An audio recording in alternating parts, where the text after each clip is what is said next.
Então, sejam bem-vindos a todos. Para quem não me conhece, meu nome é Isaac, estamos no blog do professor Isaac. Bom, hoje nós temos como convidado a professora Andréia, as alunas Edivânia e Anne e o aluno Adriel. O tema de hoje é racismo. Pois bem, professora Andréia, você acredita que no Brasil há racismo? Sim, há racismo no Brasil, né? Esse racismo ele é evidenciado pelos nossos processos históricos. Tivemos aí um longo tempo de duração da escravização, né? Inclusive o Brasil foi um dos últimos países a elaborar uma legislação, né? Por meio principalmente da pressão dos movimentos sociais, que fizesse com que essa escravização fosse destituída no papel. No entanto, esse racismo ele surge, né? Ele já era existente, principalmente pelas formas de dominação. Nós temos aí dominações de grupos que, por suas diferenças físicas, se consideravam ou mais inteligentes, ou mais fortes, ou diferenciados, né? A dominação social, ela surge a partir do momento que você considera um grupo diferente do outro e você utiliza as diferenciações físicas para justificar essa dominação. Então, o racismo, inicialmente, ele surge dessa diferenciação física. Pois bem, entrevistando aqui a aluna Anne, você já sofreu algum ato de racismo? Sim, já sofri alguns preconceitos, né, alguns atos de racismo. Você pode citar algum? Onde foi? Em qual esfera? Social? Em casa? Foi dentro da escola mesmo. Dentro da escola. Edivânia, você acredita que dentro da escola é mais fácil ter o racismo? E por quê? Bom, quando você considera que o indivíduo é inferior a você, se você tem uma pele mais clara, ou se você considera que a sua família é uma família que tem uma herança, você não tem um histórico de dominação. Aliás, você tem um histórico em que você está acostumado a estar num lugar em que você não diferencia as pessoas. O racismo, ele é a categorização de você considerar que os indivíduos são inferiores por suas conjunturas físicas. Por exemplo, a raça. A raça na biologia, ela ainda é uma problemática. Uns consideram que existe, outros consideram que não. Porque se você pega o reino animal, você pega lá reino, filo, classe, ordem, família, gênero, reficofage.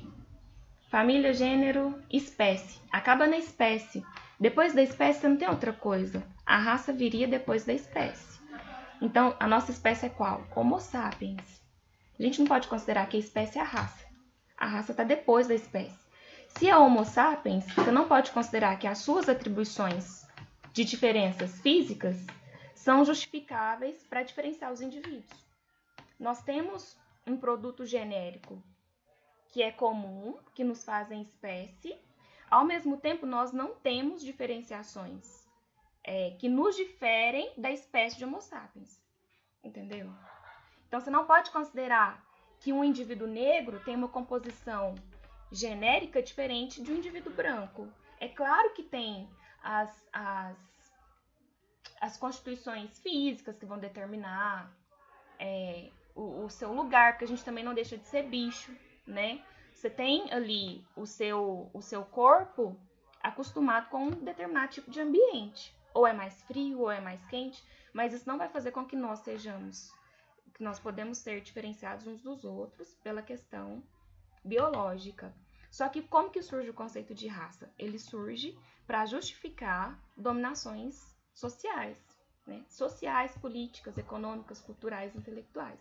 Então, a partir do momento que nós temos indivíduos que são diferentes dentro de um continente e esses indivíduos entram em contato com outros indivíduos que têm constituição física diferente, eu vou utilizar os meus atributos como sendo superiores ou mais inteligentes, mais propensos a desenvolver ciência, por exemplo, do que outros. Então, você ainda considera o etnocentrismo como um justificador do racismo.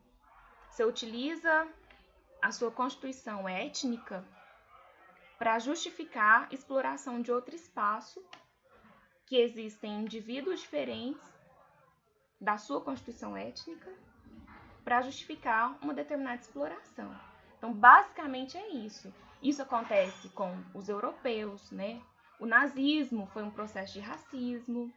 Quando você pega a intervenção europeia no Brasil, tanto com os indígenas como com os escravizados, é uma intervenção pautada no racismo.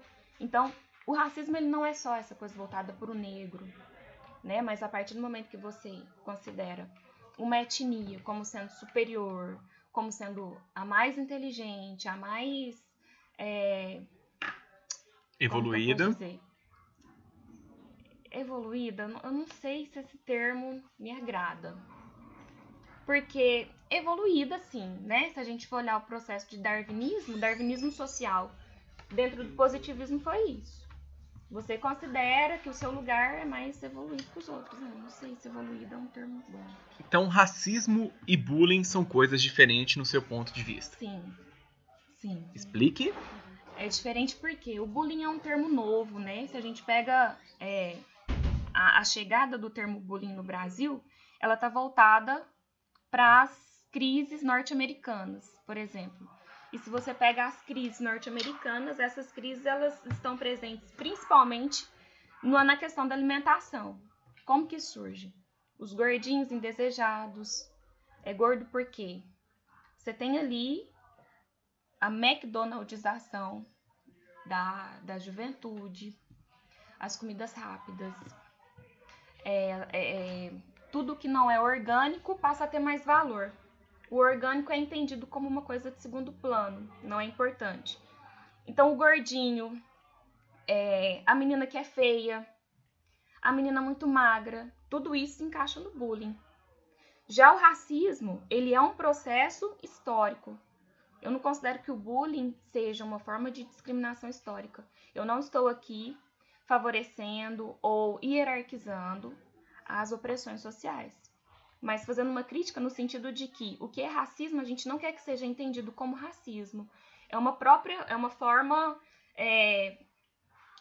didática, pedagógica, da gente desconsiderar as desigualdades históricas e inserir essas nomenclaturas com lógicas que às vezes a gente nem desconhece ou que são tratadas de formas superficiais para velar a existência do racismo.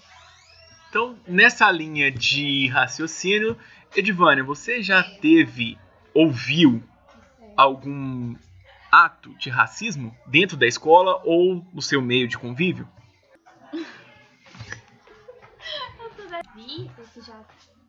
Já presenciou? Bom, não vão me bater, tá? Mas eu mesma, até quando eu era criança, tinha uns 10 anos, eu não tinha nenhuma afeição, nenhum coleguinha de pele mais escura que a minha. Isso porque na minha família era um convívio. Sempre convivi com pessoas claras, brancas. E eu nunca vi nenhum da minha família se misturar com negros. Gente, me ajuda. Negros aí. Aí eu não queria ser a diferente da casa, né? Então eu me juntei mais a eles. Depois de um tempo, eu comecei a enxergar que isso era besteira. E daí vi me associando mais a eles e vi que são todos iguais, não tem diferença nenhuma. E foi um grande erro ter feito isso no começo. Pois bem. Senhor Adriel, e você? Já presenciou algum ato racista dentro da escola ou já praticou? Tinha um amigo meu, da minha sala, que pra ser aceito na sala, ele zoava com a galera e também era zoado pela sua cor. Então, você fala que para ele interagir com vocês, ele aceitava o ato racista, é isso? Isso. Pois bem. Então, esse foi o nosso papo de hoje sobre racismo. Espero que tenham gostado.